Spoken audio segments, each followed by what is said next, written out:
Wednesday, April 11th, 2018, marked the 5th anniversary of UnpublishedOttawa.com, Canada's only social media website dedicated to current affairs and to providing a digital platform for Canadians to publish and share their ideas and opinions on current affairs with friends, family, colleagues, and interested Canadians. Founder James O'Grady and everyone here at Unpublished Ottawa would like to thank our loyal followers for using and sharing posts to Unpublished Ottawa and for participating regularly in the discussions that take place on our web pages and our social media channels. We hope you enjoy today's podcast on technology and the data privacy in the age of social media.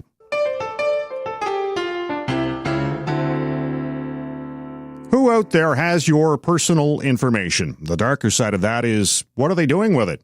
Welcome to the Unpublished Cafe for Unpublished Ottawa. I'm Ed Hand. 87 million people around the world have seen their personal information scooped up unknowingly to them through Facebook.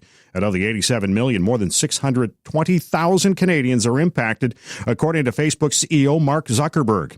Since the company acknowledged that some of your information may have been exposed in the Cambridge Analytica scandal, the social media titan has seen its share price drop dramatically and has sparked a movement of Facebook users to delete their account. A just-released Ipsos Reid poll finds that 2/3 of Canadians don't trust Facebook to protect their private information. 1 billion people on this planet are on Facebook, which shows how prevalent it's become. And for the social media giant, this is the largest scandal it's faced in its 14-year existence. Several class action lawsuits have been filed against Facebook, with more likely to come. Earlier this week, Facebook began to notify users who had their information compromised. The company, it is said, may have initially been misled, but failed to act responsibly to protect the data that it knew was snatched up by Cambridge Analytica, which is reported to have used it to target voters in the 2016 U.S. election. Today on the Unpublished Cafe, we'll dig around the edges of the issue and see if this is just a one-off incident or just the first wave of the tsunami. Micheal Geist holds the Canada Research Chair in Internet and E-commerce Law at the University of Ottawa Faculty of Law, and he joins us this afternoon. Thank you for joining us, Micheal. Oh, thanks for having me. From your perspective in terms of Facebook and social media, was this breach a perfect storm of incidents or something that you felt was inevitable?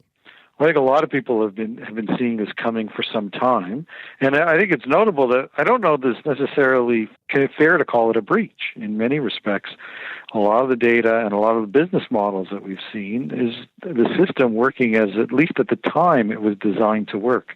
In fact, if we go back now almost 10 years, there were complaints launched, including by the clinic at the University of Ottawa, against a number of Facebook practices, and much of the concern at the time had to do with what third parties, apps and others, might do with the information they were able to gather through Facebook. Over the years, that increased over time, and I think the result is what we've now seen, where we see significant misuse of the data and increasing calls for new regulation.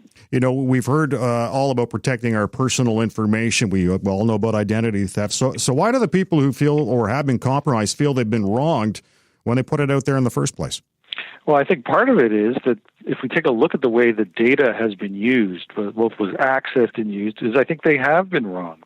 When people put their information forward, posting it on Facebook or on any other social media, they are still doing it within the confines of a user agreement. And we can get into the question as to whether or not that provides a sufficient level of protection, knowing that a lot of people don't take the time to read some of those detailed agreements. But a lot of people do at least adjust some of their privacy settings, trying to determine under what circumstances am I comfortable with this information being used. And what I think we're seeing in the Cambridge Analytica case is that there are instances where that data is being used in ways that people did not anticipate. And so I don't think it's fair to say that people agreed to have their information in certain instances used in the way that it was. Can the terms of use of social media companies be too confusing for some people, and that might have led to part of this problem? Well, I think that's part of the problem. It's a difficult issue to solve, though, and I think Zuckerberg even referred to it when he appeared before U.S. Congress. And that is, on the one hand, if we simplify these agreements down to a level that will be more readily understood, and perhaps people may take more time to read it, then we may also lose. In doing so, people become more aware of sort of at a high level what's taking place, but you don't get into the granularity because that kind of detail leads to people kind of glossing over at the eyes and stopping to follow along. And so I think there is a problem between, on the one hand, trying to simplify these agreements to the point that they are more understandable, and at the same time providing sufficient level of detail so that people understand what in fact is happening with their information. And it's a very tough balance to strike, which I think for a lot of people suggests why a better approach is to establish some kinds of limitations in law so that these aren't subject to agreements that people either can't understand or don't bother to read because either they're too complex or too simple, or it just doesn't make rational sense for someone who engages with dozens or hundreds of websites and services every day, and that's practically everyone, to take the time to read every single user agreement to understand how their information might be used. What kind of limitations? Well, I think there are limitations certainly in terms of the kind of consents that we provide.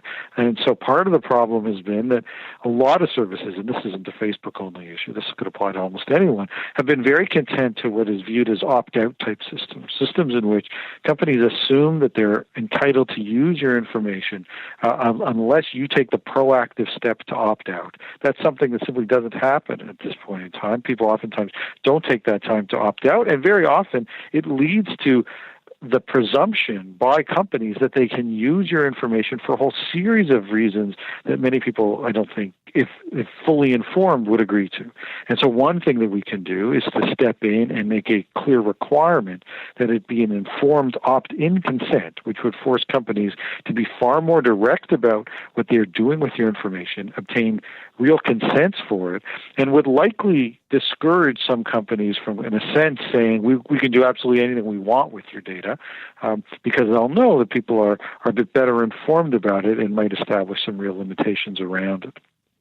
Data mining, does it have a place? Well, I think there's a lot of value behind data, unquestionably. I think we often recognize, and many recognize, that whether we're talking about smart cities or smart services or a range of different things, the more data we have, the smarter we can get. And of course, there is great value in accumulating some of that data.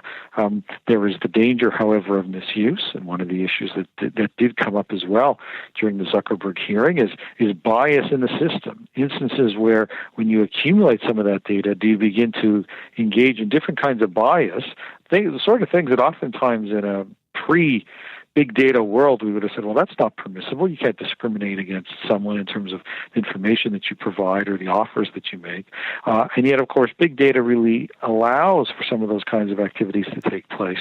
And we've only begun to scratch the surface in trying to determine how we set appropriate rules of the road. I will say that for a long time the view is, well, hands-off approach is the right approach. We don't need government getting involved.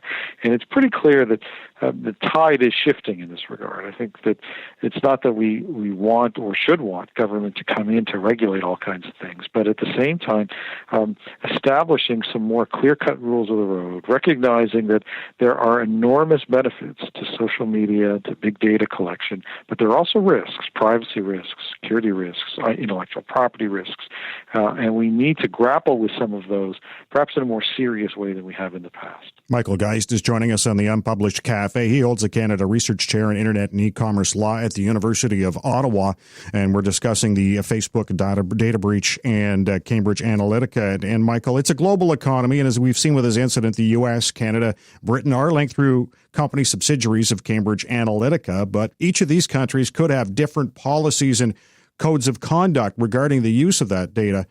Do you feel we could use some kind of a standard across the internet that everyone adheres to? That's a good question. I think I'd start by saying, in fact, we do have some general principles that are fairly widely held. I'll say that the U.S. oftentimes is a bit of an outlier when it comes to privacy. So they're the one major jurisdiction, if we were to think of OECD countries or so the most developed countries around the world that Canada would think of when they think of peer countries.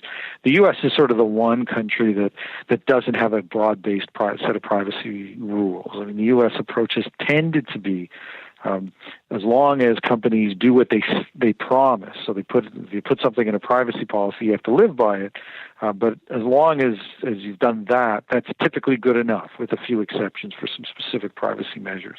Most other countries, including, of course, Canada, Europe, and some of the leading Asian countries, do have privacy legislation, and it tends to be largely based on the same principles. Now, the implementations are different, and once you start getting into those implementations, you do see sufficiently important differences that we do need to think about. How do we ensure that everybody enjoys, certainly baseline level of privacy protection? And I'd actually try to raise that baseline if I had my druthers. But there are what are known as fair information practices that are generally accepted in a lot of countries. What we've seen over the last couple of years is Europe has really tried to push that by increasing both the standard of consent and some of the other rights that consumers and users have. Canada has tended to be a bit more of a middle ground, I suppose, although there is, of course, now I think growing pressure for Canada and many other countries to take a look at that European model and increase the level of privacy protection that their citizens enjoy. Data is a product these days. Hard to believe, but I wonder, in terms of trade agreements between countries, would that come into whether it be a Trans-Pacific Partnership or a NAFTA under renegotiate? Would that be something that would be looked at? It has, and in fact, I don't think the news is that good in that regard. You're right; data is a valuable commodity, and we now find that it enters into some of these trade agreements. And there is a real issue there, because on the one hand, I think that there is an acceptance in many countries that an open internet is the kind of policy that we ought to be supporting. That includes, of course, net neutrality, of which our government's been a strong supporter, and we see strong support for it really now around the globe, I suppose, again, with the exception of the U.S., which is retrenching a bit in that regard. But generally speaking, open internet principles are really worth supporting. And so when it comes to bringing data into trade agreements, there is often this notion of, okay, we want to ensure that data can move freely across borders because that's consistent with an open internet approach. At the same time, mandating that data move effortlessly across borders, or there can't be any restrictions on where the data is stored, raises potential privacy and security concerns. So if you've got a country, say Canada, that wants to ensure that either the data be stored in Canada so the Canadian privacy rules are in effect, or want to try to establish certain safeguards on that information, and so may want to establish some restrictions on the transfer of certain data outside the country, that might well be consistent with having strong privacy or security rules. And so there's a tension there between, on the one hand, supporting an open internet, and on the other, ensuring that privacy, security, and perhaps other innovation policies are supported. We've already seen these kinds of provisions inserted into trade agreements like the Trans-Pacific Partnership, and it's likely to appear in a renegotiated NAFTA agreement as well. And for the moment, the ability to create privacy and security safeguards may be lost as part of those agreements. And so there is a real need, I think, to take a bit of a step back as we look at these provisions in trade agreements, make sure that they're really reflecting our policy interests, and where we want to try to support open internet policies in those trade agreements, ensure that Canada and any other country still has some of the core policy rights when it comes to things like safeguarding user privacy or ensuring there are effective security measures in place. Michael, I wonder, this is obviously about Facebook and its information, the data breach. I'm wondering if there was tighter regulation brought in, if it would cool off perhaps the technical developers who are looking at the next form of social media, and they might look at this as a cautionary tale and say, we might back off from something like that because there's too many questions. No, I don't really think so. It seems to me that there is, developers and others will play within the sandbox however it's drawn. And there are great opportunities, and there's great things about these services. And so as we see some of these newer services come to market, if the part of the requirement is to meet certain regulatory standards, then I would expect that those companies would do that. And so I don't know that this is necessarily foreclosing new kinds of innovation. I think that, the reality is services like Facebook and others have had to comply with the rules as they stand, however they stand. And, it's crucial that we ensure that those rules remain effective and relevant as we gain a greater appreciation, both for the great benefits of these technologies, but also some of the risks. Michael, I want to thank you for joining us today. Oh, thanks so much for having me. Micheal Geist holds the Canada Research Chair in Internet and E-commerce Law at the University of Ottawa's Faculty of Law. When it comes to privacy in Canada, there's two regulations which govern: the Privacy Act, which applies to the federal public sector, and the Personal Information Protection and Electronic Documents Act, which applies to commercial activities and covers political parties. Steve Anderson is the co-founder and chief strategist for New Mode, a values-based enterprise that provides targeted online engagement tools. Steve also founded and led the award-winning international civic engagement organization Open Media to use the network power of the open internet to protect the open internet. And Steve joins us from Britain. Steve, first off, you're in the UK. How's this Facebook Cambridge Analytica story been received by the public over there? Very, very critically. I was just at a conference about speaking at a conference about kind of digital campaigning, and it was a pretty hot topic. And people were talking about, should we refuse to engage with Facebook, which is a pretty big idea, because people who are trying to engage the public in campaigns, Facebook is a really important tool for that.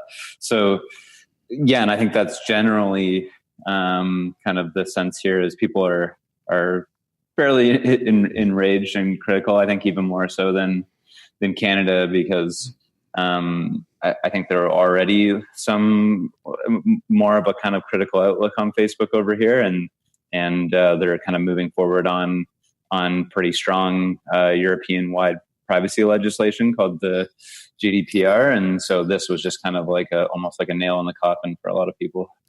Now, 2 days of grilling for Mark Zuckerberg over the data breach, and he's against regulating the internet, he mentioned, but he does concede he does expect it. Do you? Yeah, I think, so in Europe, in the kind of full EU, there's going to be kind of privacy protection rules coming in. I think it's May 25th that they'll be implemented. So that it's already happening here, and I think we're already seeing the Canadian Privacy Commissioner calling for some fairly similar kind of privacy protection rules in Canada. So I think it's a matter of time. It's just a big question is kind of will the U.S. Move to kind of put some rules in place, or will it just be kind of a bit more piecemeal outside of there? So what would a regulated internet look like to you? Yeah, well, I think that I think it's less of kind of a regulated internet and more of kind of basic privacy protections. And so ideally that looks like people being empowered to be able to liberate their data from these services if they want to download everything and move on. And I think more transparency, like what exactly, what data is being used and how they're being used. And a big one for me is rules that basically stipulate that Facebook and others have to inform people when their data has been accessed by a third party, and when they've been exposed to kind of manipulative content or bots. I think that's a really big one, because even now, like the people who have been swept up in Cambridge Analytica's kind of data sweep, or who have been exposed to manipulative content by bots or otherwise, they haven't been informed. And I think that's a basic requirement. And I wish Facebook would just do that on their own. But if they won't, then I think that we definitely need some government rules in place. In terms of the data breach, from your perspective, where does the blame lie? I think that there's a few areas to put some blame. I think that there is some blame on kind of individual users. I think that we should all be a little bit more careful with the kind of applications that we interact with and be a bit more critical of that. I think most of the blame it should be laid on Facebook, because I mean, for one thing, like they were aware of this kind of thing. Like, this is not like a mistake. This is more or less their business model, and so and I think it's kind of there's no way to really justify that stuff. So I think they deserve most of the blame, and I think they certainly deserve some of the blame for not revealing that this happened, until it was exposed, and blown up in the media. So they've known about this for at least 2 years. And they're very slow to kind of respond and admit to what's going on, and only did so when they were more or less forced to. And then, certainly Cambridge Analytica seems like they are crossing a number of ethical boundaries, and the researchers involved with that as well. So I think that there's blame to go around in many different directions. And I guess the last thing I would say is, I think our kind of, government decision makers and regulators certainly should have seen this coming, and have kind of put forward rules that would protect us. And they will now, but it's kind of a little bit too late, obviously. And a number of kind of privacy advocates have told legislators that they need to move on this, including myself, for some time now. And for various reasons, whether it's kind of just not understanding the technology enough, to kind of being pushed by lobbyists to kind of stand down, that they haven't moved on this. And now a number of people have been exposed to manipulative content, or have had their data swept up in this way.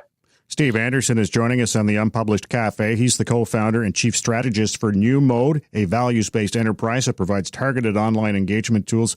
As well, he founded Open Media. And here in Canada, Steve, the Personal Information Protection and Electronic Documents Act covers political parties and commercial entities. And, from your perspective, why does the government feel that these should not fall under the Privacy Act? I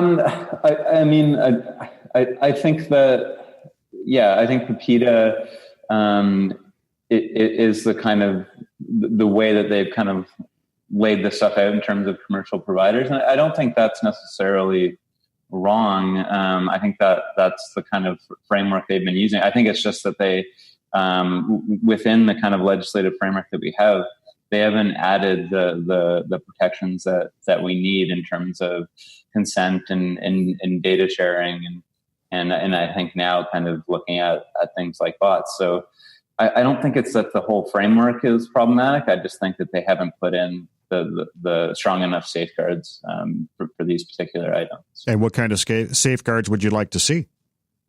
Well, kind of the stuff that I was mentioning earlier, like there should be kind of a basic kind of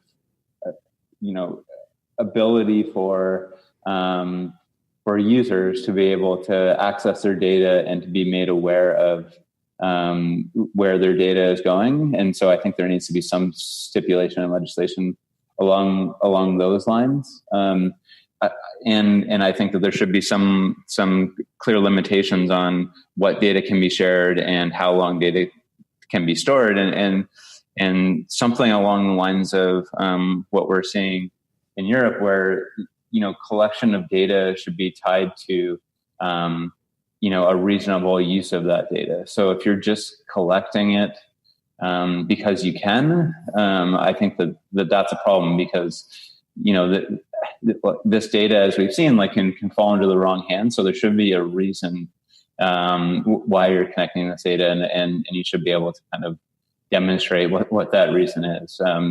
Because some of the stuff, like Facebook has been called out recently for a service that they want to launch that is their messenger app, but for children.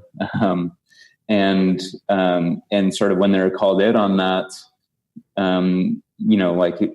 the dangers of that and kind of exposing children to commercial content and all of that, they were asked, are you collecting any information on those children that you that you don't need. And they said, well, we have to look at all of these children's messages and all of the content of their communications in order to operate the service. And I think that's just not true. And that's where, Zuckerberg and Facebook, I think, are really kind of crossing ethical lines. And I think that's basically lying.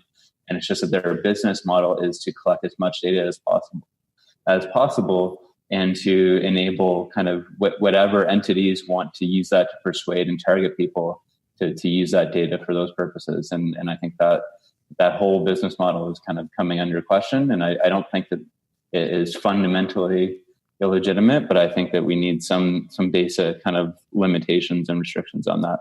Yeah, and let's just talk about New Mode for a second. It's described as a values-based enterprise that provides targeted online engagement tools. And we talk about the collected data. And in terms of the values that you have, it could be different than maybe a political party or another company. And do you think that might be the problem? Is, Yep. Some are using it because they have the values and are telling people they have the values. Others are just saying, we're going to use it. You mean in terms of Facebook, or? Yeah. Yes. Yeah. Well, I think with Facebook, they're claiming that their sort of values as a company is to connect people and build community. But I think that is a very loose concept and can be interpreted in different ways. And I think that's the value that they say to the public. But I think the value that they are committing to shareholders and others is to make as much profit as possible. So I think that is the basic problem. Like, I think they should kind of have much more clear values in terms of kind of user empowerment and the kind of content that they will allow on their platform, and then they need to show how they're enforcing those values. So, and I think that they need to have kind of terms of service that limit kind of bots and manipulative content and other kind of extreme use of data. So, I think that, and then I also think it's kind of, they're a big enough company and have enough resources that they just need to kind of commit to some sort of responsibility around this stuff. Because, they kind of, when people have called them out for some of this stuff and some of the abusive content, they basically haven't put the resources in place to make sure that people are safe on their platform. And, hopefully that's changing now because I think there's a real economic and regulatory cost coming in now. But, I think that they have, lost the trust of the public. And so it will be interesting to see if, another service provider comes along that has, trust built into their platform and values more strongly put into their platform that can provide a service that is an alternative to Facebook. Steve, I want to thank you for joining us. Thanks so much. My pleasure. Steve Anderson is the co-founder of New Mode as well as Open Media. He joined us from the UK to give us more perspective on Canada's digital privacy laws, which are fairly toothless when it comes to forcing political parties to comply. Even the Privacy Commissioner's hands are tied when dealing with a breach by a political party. Daniel Therrien, the Privacy Commissioner, was invited on the podcast, but was not doing any interviews until his report on the breach is released. As well, Navdeep Bains, Minister of Innovation, Science and Economic Development, was invited, along with Conservative critic for the portfolio, Maxime Bernier. Both declined. I want to thank Steve and Micheal for joining us on the Unpublished Cafe. For Unpublished Ottawa, I'm Ed Hand.